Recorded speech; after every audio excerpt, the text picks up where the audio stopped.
Hi hello నమస్తే, నేను శిల్ప. మనతో ఉన్నారు లైఫ్ కోచ్ శారదా గారు. మ్యామ్, నేను విన్నాను చనిపోయిన వాళ్ళు బతుకుతారంట.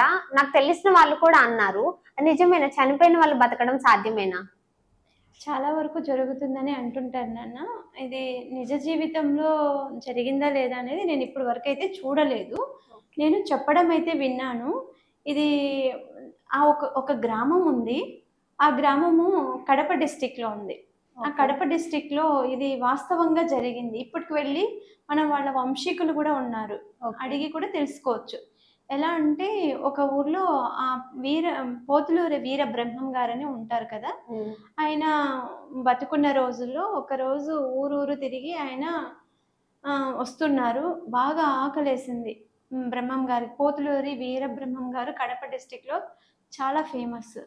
అయితే ఆయన కడపలో ఉన్నారు. ఆ టైంలో ఆయన ఉన్నప్పుడు వెళ్ళి ఒక ఊరు నుంచి ఒక ఊరికి రావాలంటే ఇప్పుడు మనకు ఆటోలు, రిక్షాలు, కార్లు, ర్యాపిడోలు ఇవన్నీ ఉన్నాయి. ఆ కాలంలో అలా లేదు. నడుచుకుని ఎంత దూరమైనా కూడా కాలనడక ద్వారానే వెళ్ళాల్సిందే.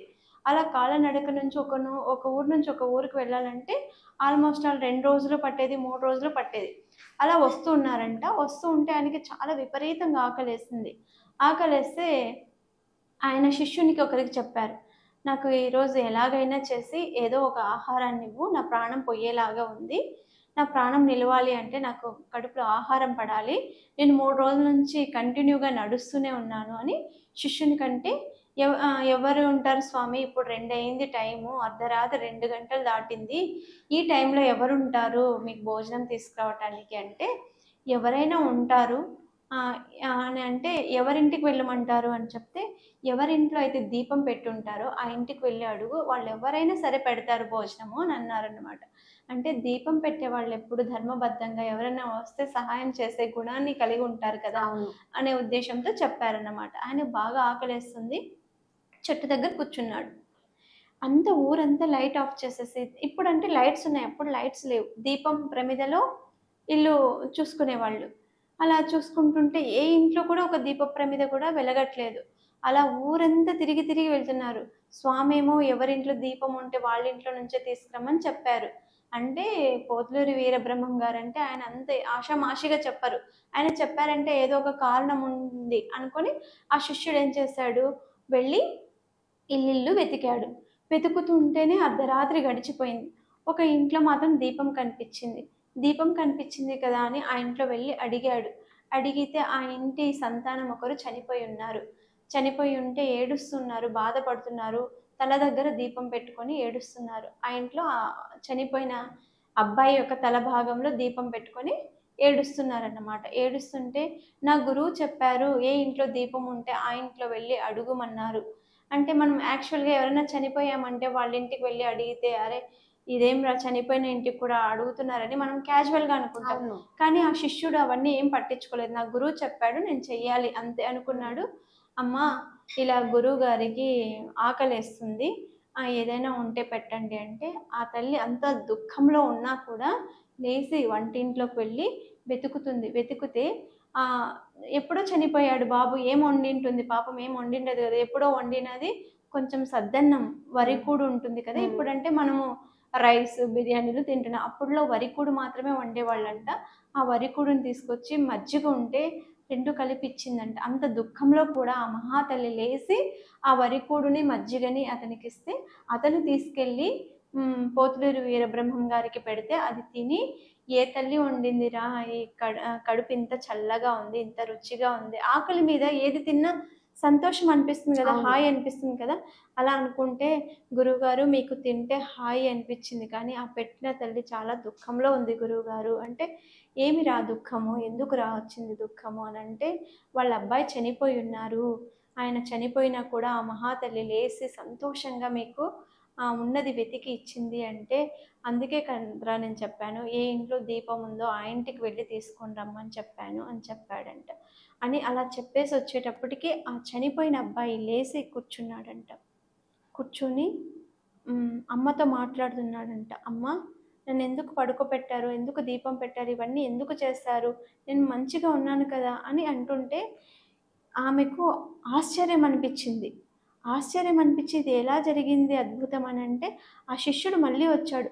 వెళ్ళురా ఇప్పుడు వెళ్ళి ఆ అమ్మాయి ఆమెకు కృతజ్ఞత చెప్పేసి రాపో. ఎవరిదైనా మనం తిన్నామంటే మనం అలా ఖాళీగా తినకూడదు. కృతజ్ఞత చెప్పేసి రాపో అని చెప్తే, అబ్బాయి వచ్చేటప్పటికి ఈయన బతికున్నాడు. గురువుగారు మీరు నిజంగా మనిషి కాదు, దేవుళ్ళు మీరు. మీరు ఆ ఇంటికే వెళ్ళి ఎందుకు చెప్పారో నాకు ఇప్పుడు అర్థమవుతుంది. చనిపోయిన వ్యక్తిని కూడా బతికించారు. మీరు మహానుభావులు అని చెప్పి అప్పటి నుంచి ఆ పోతులూరి వీరబ్రహ్మం గారి మఠం ఏర్పరచుకొని ఆ గుడి కట్టుకొని ఇప్పటికీ ఆ వంశీకులు ఎవరైతే చనిపోయారో ఇప్పుడు మనం జరిగిందా అని అంటున్నాం కదా, ఆ వంశీకులు ఇప్పటికి కూడా ఆ కడప జిల్లాలో ఉన్నారు. పోతులూరి వీరబ్రహ్మం గారి గుడిలో ఆ వంశీకులే ఇప్పటికీ ఆయన్ని పూజిస్తూ ఉన్నారు. వారి ఇంటి ఇలవేల్పుగా ఏ బాధ ఏ కష్టం వచ్చినా, ఎవరికైనా ఇలాంటి అనారోగ్య సమస్యలు ఇప్పుడు ఎంత మనము తిన్నా కూడా ఆరోగ్య సమస్యలు అనేటివి మనకి పీడిస్తూనే ఉంటున్నాం. ఆ ఆరోగ్య సమస్యలు ఎవరు వచ్చినా కూడా అక్కడ వెళ్ళి పోతులూరి వీరబ్రహ్మం గారు వంశీకులు వాళ్ళు ఉంటారు కదా, అబ్బాయిని బతికించిన వంశీకులు వాళ్ళు ఇప్పటికీ ఆ వృత్తిని వదలలేదు, సేవగానే చేస్తున్నారు. అంటే దీన్ని బట్టి ఏం తెలుస్తుందంటే చనిపోయిన వ్యక్తిని కూడా బతికించేంత మహిమ ఉంది. ఇప్పుడు ఎవరైనా చనిపోయారనుకోండి, ఫర్ ఎగ్జాంపుల్ నా నిజ జీవితంలో నేను ఎప్పుడూ చనిపోయిన వ్యక్తి దగ్గరికి వెళ్ళాలంటే నాకు విపరీతమైన భయం, చాలా విపరీతమైన భయం. నేను చిన్నప్పుడు 10th క్లాస్ చదువుతున్నా. 10th క్లాస్ చదివితే మా ఫాదర్ సడన్గా ఎక్స్పైర్ అయ్యారు. ఎక్స్పైర్ అయితే నాకేం తెలియదు. నాకు మా నాన్నను ముద్దు పెట్టుకోవాలని నాకు చాలా మనసు కనిపిస్తుంది. మా నాన్న అంటే నాకు విపరీతమైన పిచ్చి. ఎంత పిచ్చి అంటే మా నాన్నకు కూడా అంతే పిచ్చి. నాన్నగారు చనిపోయారు. మా నాన్నగారు రైల్వేలో ఇంజనీర్గా జాబ్ చేస్తున్నారు.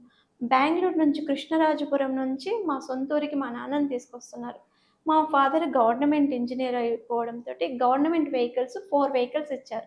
ఒకటి డెడ్ బాడీ తీసుకురావడానికి గవర్నమెంట్ వెహికల్ ఇచ్చారు, వాళ్ళ ఫ్యామిలీ మెంబర్స్ రావడానికి ఒక వెహికల్ ఇచ్చారు, రిమైనింగ్ 2 వెహికల్స్ స్టాఫ్ రావడానికి ఒక వెహికల్ ఇచ్చారు, వచ్చిన రిలేటివ్ కోసం ఒక వెహికల్ ఇచ్చారు. 4 వెహికల్స్ గవర్నమెంట్ ప్రొవైడ్ చేసింది. మా నాన్నగారిని తీసుకొని వస్తున్నాము, మధ్యలో ఆపుతున్నారు, అక్కడక్కడ స్వేద తీరి మళ్ళీ జర్నీ చేస్తున్నారు.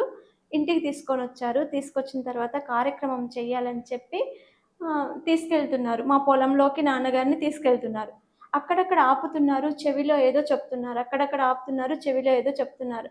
అప్పుడు నాకు అర్థం కాలేదు ఏమనేది. నాకు ఆ బాధలో కొంతకాలం తర్వాత నేను మా తాతయ్య గారిని అడిగాను, ఇలా ఎందుకు చేశారంటే ఎవరైనా చనిపోయినప్పుడు శివుడు వచ్చి మంత్రోపదేశం చేస్తూ ఉంటాడంట. అలా ఎవరైనా చెవిలో మంత్రోపదేశం చేస్తే ఒక్కొక్కసారి చనిపోయిన వ్యక్తి కూడా లేచి కూర్చునే అవకాశాలు ఉంటాయని అక్కడ శ్మశాన వాటిక దాకా కూడా తీసుకెళ్ళకోకుండా అక్కడక్కడ ఆపి మంత్రోపదేశం చేస్తారు అని నాకు అనిపించింది. అంటే దీన్ని బట్టి మనకి ఏం తెలుస్తుందంటే ఒకవేళ నిజంగా వాళ్ళ శ్వాస ఉంటే అలా ఆపి తీసుకెళ్ళడం వల్ల బతుకుతారేమో అని ఆశతో చేస్తారు.